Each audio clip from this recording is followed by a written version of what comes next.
5번째 브리핑 하겠습니다.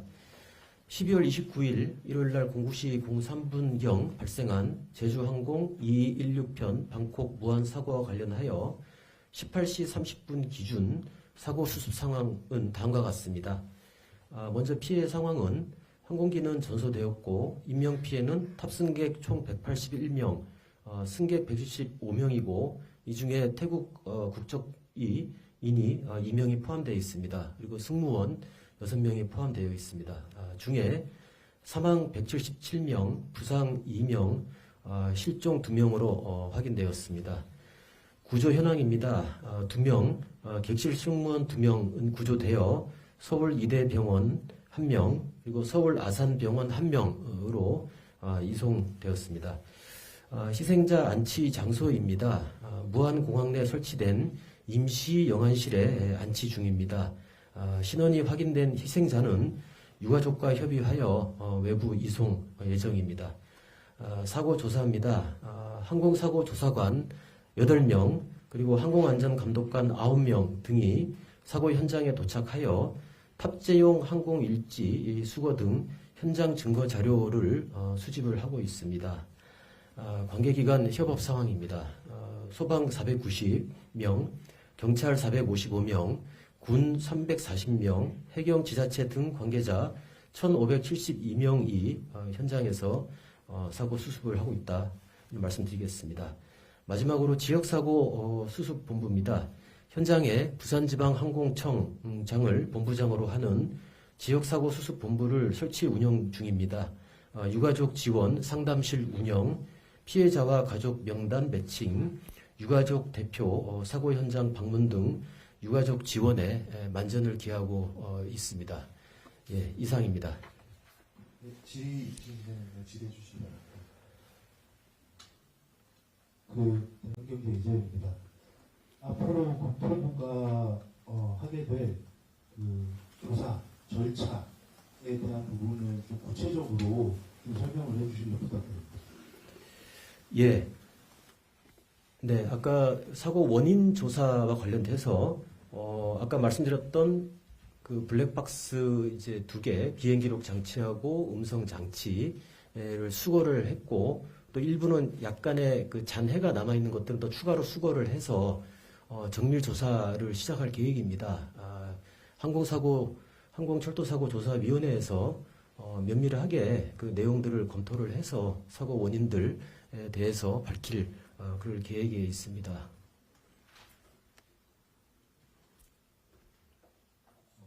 연합뉴스 임성호입니다. 그럼 오늘 이제 날이 이제 많이 어두워졌는데요. 혹시 이제 시간 제한이나 이런 조사를 이어가는 시간인 것일까지 좀 궁금을 하고요. 현장에서 그러면 기체를 바로 그곳에 조사를 하는 것인지 아니면 다른 곳으로 옮겨서 하게 되는지 그런 절차가 궁금합니다.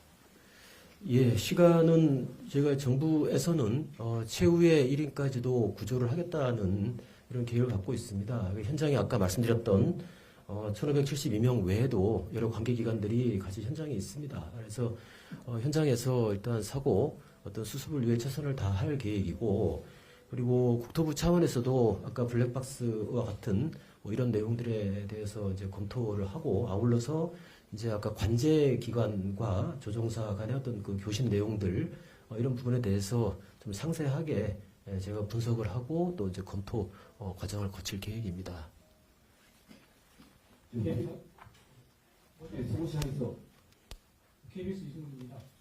사고 원인 조사 진행된 것 중에도 진행이 된 게 있으면 좀 업데이트된 내용을 좀 말씀 부탁드리고요. 그리고 두 분 부상자 상태는 지금 어떤지 좀 궁금하고요. 그리고 아까 제가 낮에 여쭤본 건데 항공기가 상륙할 때 바람의 방향이 역방향인지 순방향인지 확인되시는지 모르겠습니다. 예, 그 사고 우리 원인에 대해서는 아까 이제 말씀드렸던 것처럼 블랙박스가 이제 수거가 되고 일부 기체에 남아 있는 나머지 이제 잔해들 이런 것들을 지금 그 수집을 하고 있는 중이니까 거기에 수집이 되는 대로 이제 분석 절차에 착수를 하고 그 결과를 제가 좀 확인을 해볼 지금 계획에 있다는 말씀을 드리겠습니다. 그리고 조사 결과가 나오는 대로 또 이제 브리핑을 통해서 좀 말씀드리도록 하겠습니다. 그리고 이제 부상당하신 분들은 일단 이제 이송이 진행되고 있는 상태고 일단은 그 어떤 상태이신지는 제가 따로 또 한번 또 확인을 하고 또 좀 말씀을 좀 드리도록 하겠습니다. 그리고 아까 마지막에 질문하셨던 게 바람 방향은 예, 그 바람 기상 상황을 제가 점검을 해보니까 풍향이 110도 방향의 이노트, 뭐 시정 9km, 또 운고는 4,500피트, 또 온도는 섭씨 2도, 뭐 이렇게 조사가 됐었습니다. 몇 방향인가요? 110도 방향. 네. 110도 방향에서 불어오는 바람이 이노트니까 항공기 운항에는 활주로 양방향 다 사용 가능한 그런 수준의 바람입니다. 그러니까 항공기 기준으로 역방향인가요? 순방향인가요? 바람의 방향. 항공기 기준으로 원라인이니까 190도 방향에 상대적으로 110도에서 들어오니까 살짝 옆방향인데 이 정도 바람 세기는 굉장히 미풍이라서 양쪽 활주로 다 쓸 수 있는 조건이었습니다.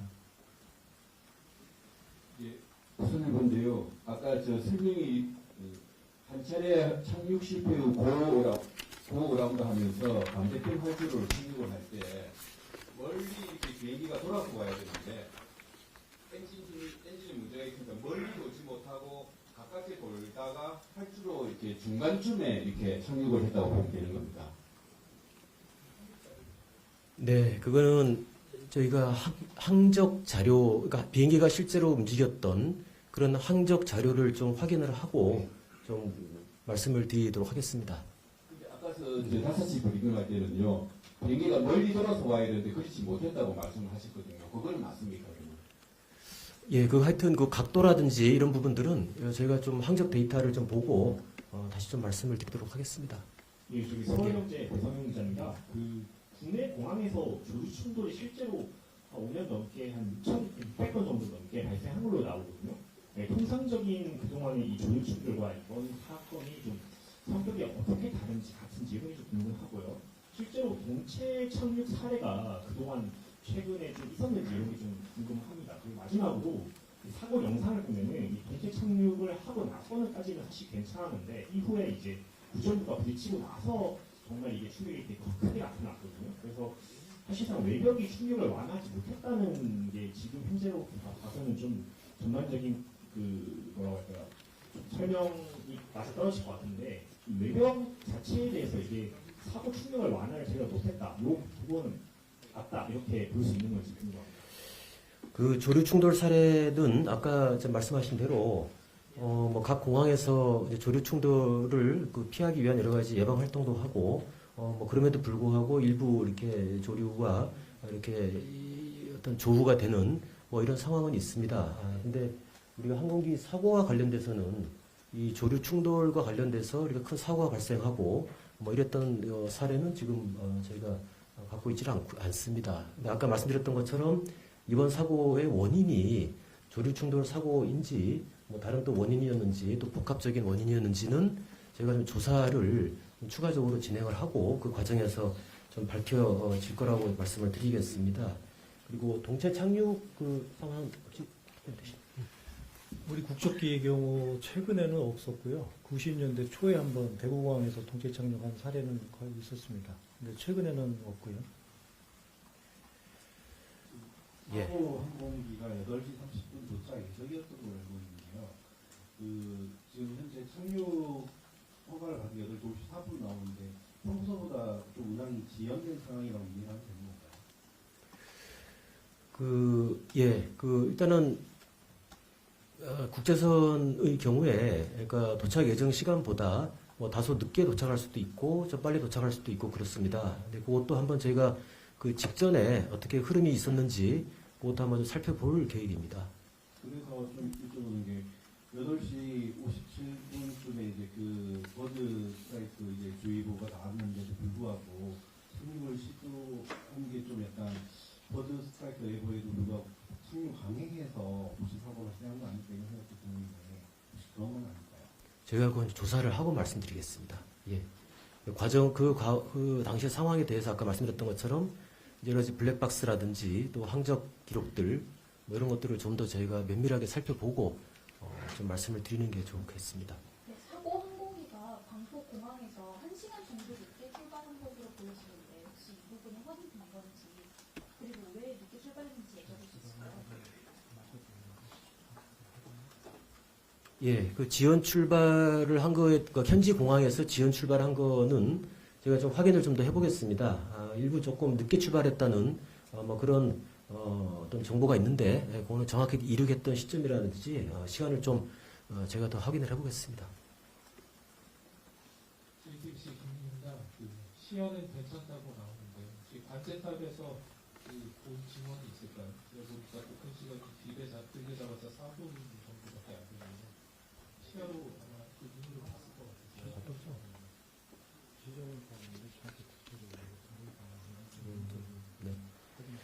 예, 그 아까 말씀드렸던 것처럼 뭐 시정이라든지 이런 어떤 기상 상황은 아까 말씀드렸던 대로고 실제 관제사에 한번 그 인터뷰를 좀 해서 실제 그 당시에 어떤 뭐 시각적인 문제가 있었는지 뭐 이런 것들은 좀 저희가 추가로 파악을 할 계획입니다.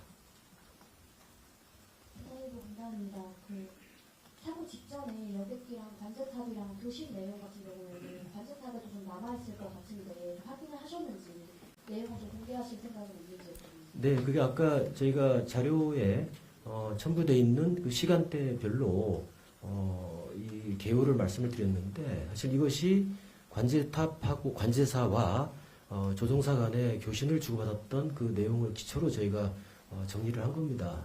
여기 뭐 부단지 구체적인 내용들은 저희가 추가로 자료를 좀 보면서 조금 좀 확인을 할 건 하고 뭐 정리를 좀 할 계획입니다. 동아일보 오승준 기자입니다. 방금 보도에 무안공항에 그 버드 스트라이크 관련 예방 전담 인력이 없었다는 보도가 나오는데 혹시 이게 사실 관계가 맞는지 그리고 조류 활동에 대한 공항 측 매뉴얼이 있는지 있다면 어떤 건지 질문드립니다. 그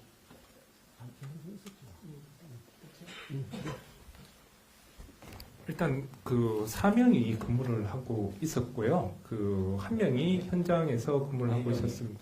예, 4명이 총 4명이 근무를 했었고 현재 야외에서는 1명이 근무를 하고 있었습니다. 근데 아까 저기 앞전 브리핑에서 말씀드렸듯이 그때 구체적인 어떤 활동 내용이라든지 시설 작동 여부는 저희가 확인을 해봐야 될 것 같습니다.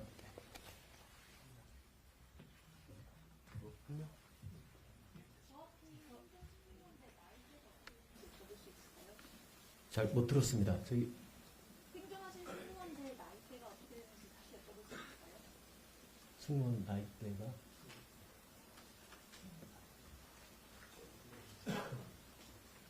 22살이랑 33살이 훈제에서 나오고 있어서요.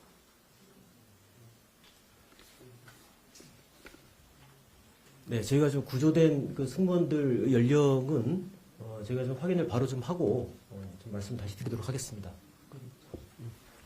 근데 아까 그 저기 조류 그 활동 예방 그 인원 현장에서 1명이 상교대로 움직이고 있었습니다. 그렇게 이해를 해주시면 됩니다. 현장에서. 저 전화일보 이승주입니다. 그 후에 나온 거에 전략 환경 영향 평가 보고서에 이 조류 위험성이 있다라는 게 국토부에 알려졌다 이렇게 지금 보도가 나왔는데요. 이거에 대해서 들은 바 있으신지 그리고 그 우려가에 대해서 어떻게 생각하는지가 하나 궁금하고요. 또 하나는 이번 피해가 피 규모나 인원 면에서 역대 국내에서 난 사고로 역대 최악의 상황이 맞는지 이거 확인 좀 부탁드립니다. 예, 그 전략 환경 영향 평가 보고서 내용을 제가 좀 확인을 세부적으로 할 것입니다. 근데 이제 조류 충돌 위험이 있다고 뭐 이제 그런 어떤 보고서 내용이 있었고 거기에 대해서 조류 충돌 활동을 예방하기 위한 여러 가지 노력들 그런 노력들이 각 공항에서 사실은 그 김포나 인천이나 각 공항에서 그 거의 유사하게 활동들을 하고 있습니다. 그래서 아마 전략 환경 평가 보고서에서 그런 지적이 제기됐고 거기에 대해서 보완 대책을 또 강구를 하고 그런 보완 대책이 강구된 걸 가지고 또 이제 실제로 공항 운영할 때 이제 활동을 하고 뭐 이렇게 절차가 진행됐다고 보시면 되겠습니다. MB의 이혁근 기자입니다. 진행을 했는지 구체적으로 내용을 좀 부탁드리고요. 혹시 관제사 등에 대해서 인터뷰 등에 사실 그 조사가 진행된 부분이 있는지 궁금합니다. 먼저 말씀하시죠. 예, 우선 현장 그 사고 정황 확인을 하고요. 현장의 그 증거물 확보에 주력하고 있습니다. 조대. 그리고 그 항공기 정비 기록, 뭐 고장 기록 다 확인을 하고요. 뭐 관계자 인터뷰도 이제 순서에 따라 진행을 하고 오늘 뭐 구체적으로 사고 결정적인 단서나 이런 거는 뭐 너무 이르고요. 그리고 이제 FDR하고 CVR 비행 기록 장치하고 음성 기록 장치를 온전하게 회수하는 게 가장 중요하고 그게 온전한지 이제 분석실에 가서 또 확인도 해봐야 됩니다. 그리고 아까 그 사상자 규모 그 가장 큰 규모냐고 말씀 주셨는데 83년도에 칼 007 그 피격 사고 있었습니다. 그때도 269명 정확한 건 좀 확인을 해야 되는데 그랬고 그 테러 사고 말고는 97년도에 대한항공 괌 사고 그리고 국내에서요. 국내에서는 예, 지금 가장 큰 규모로 이렇게 생각이 드는데 그것도 정확한 기록을 확인해서 알려드리겠습니다. 웨이데이 상황할 때 항공기 상태에 대한 따로 동원 없었나요? 또 보도라든지 이런 거를 홍보하도록 지침이 돼 있는 걸로 알고 있는데요. 웨이데이를 이제 상황한 시점과 그 위치가 중요합니다. 위치가 어떻게 나와 있어요? 워낙 그 짧은 시간이었기 때문에 거기 뭐 원활하게 교신을 주고받고 그렇지는 않은 것으로 알고 있습니다. 뭐 정확한 거는 FDR 자료 또 음성 기록 이런 것도 확인해야 하게 될 것 같고요. 그러면 웨이데이가 들어온 이후에 공항에서는 사고 대응 조치를 어떤 걸 진행했나요? 통상적으로 메이데이 선언하면 관제탑에서 그 조종사에게 가장 우선권을 줍니다. 그래서 조종사 요구사항에 맞춰서 활주로 착륙하고 공항에 필요한 조치들 준비를 하고 그렇습니다. 화재를 막기 위한 소방차라든지 아니면 뭐 응급차라든지 그거는 평상시에 늘 준비가 되어 있고요. 규정상 그 항공기 사고가 나면은 뭐 가깝게는 2분, 3분 정도 이렇게 긴급 출동하는 체제가 평상시에 이렇게 구축되어 있습니다.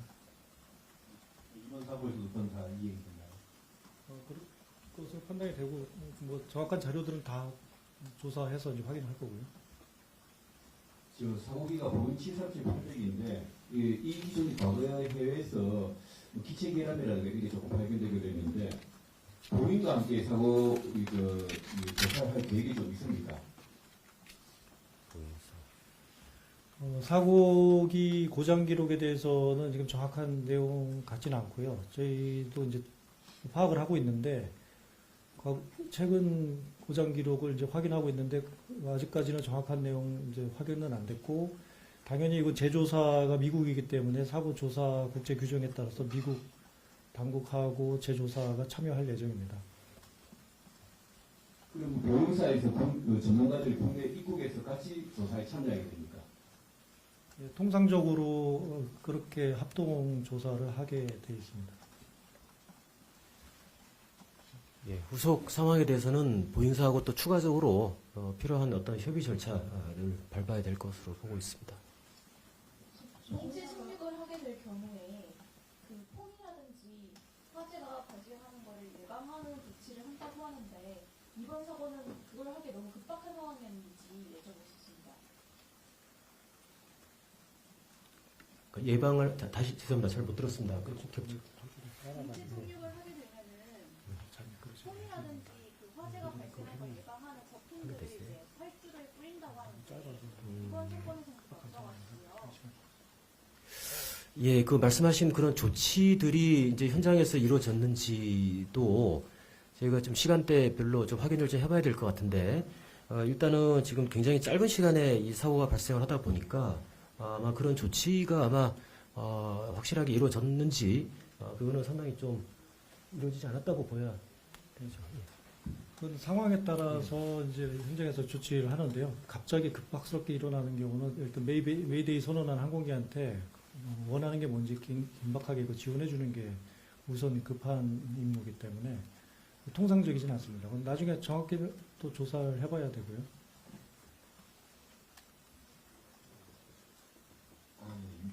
지금 2차 착륙할 때 보면요, 이제 동시 착륙할 때 활주로 좀 중간 정도부터 시키면 없는 것 같은데 이게 좀 활주로 끝에서부터 들어오지 않는 상황이 좀 일반적이지 않은 것 같은데 그게 맞는가 싶고요.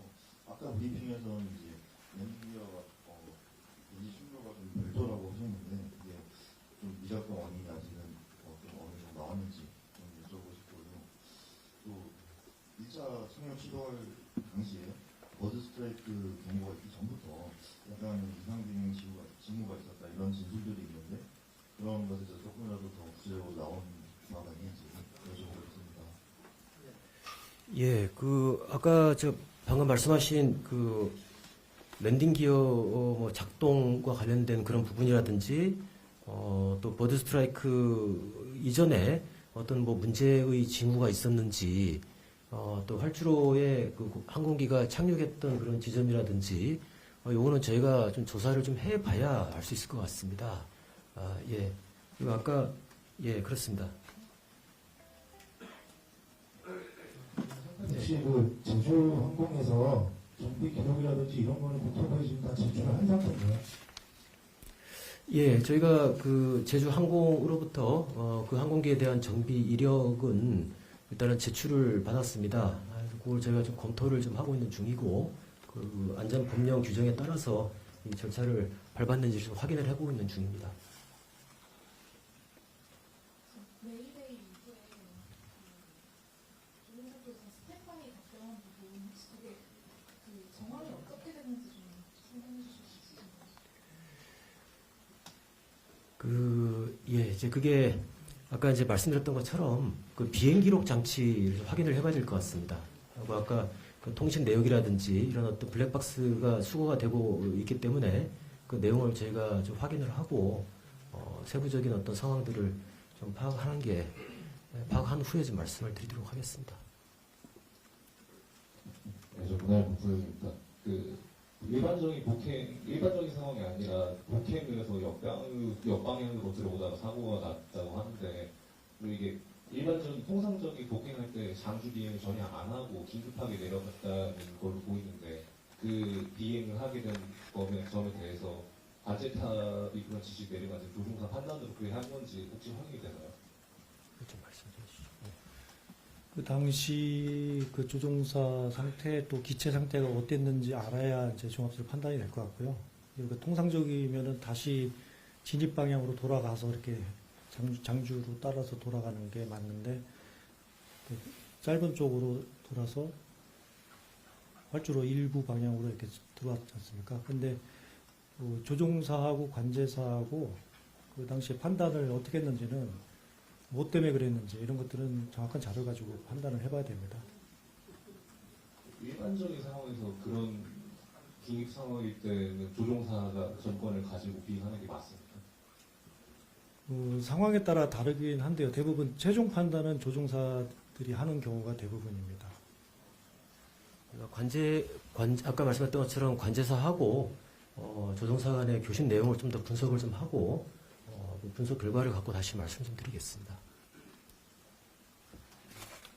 추가로 하나 더 질문드리면 혹시 그 마지막에 공단 속도나 이런 걸 좀 알 수 있을까요?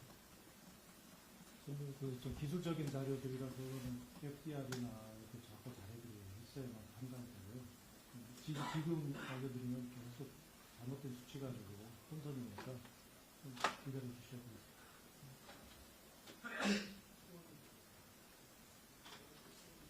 오늘 브리핑은 이것으로 하시고요. 내일 10시에 또 브리핑 있을 예정이니까 자료 추가 보완해서 브리핑하도록 하겠습니다.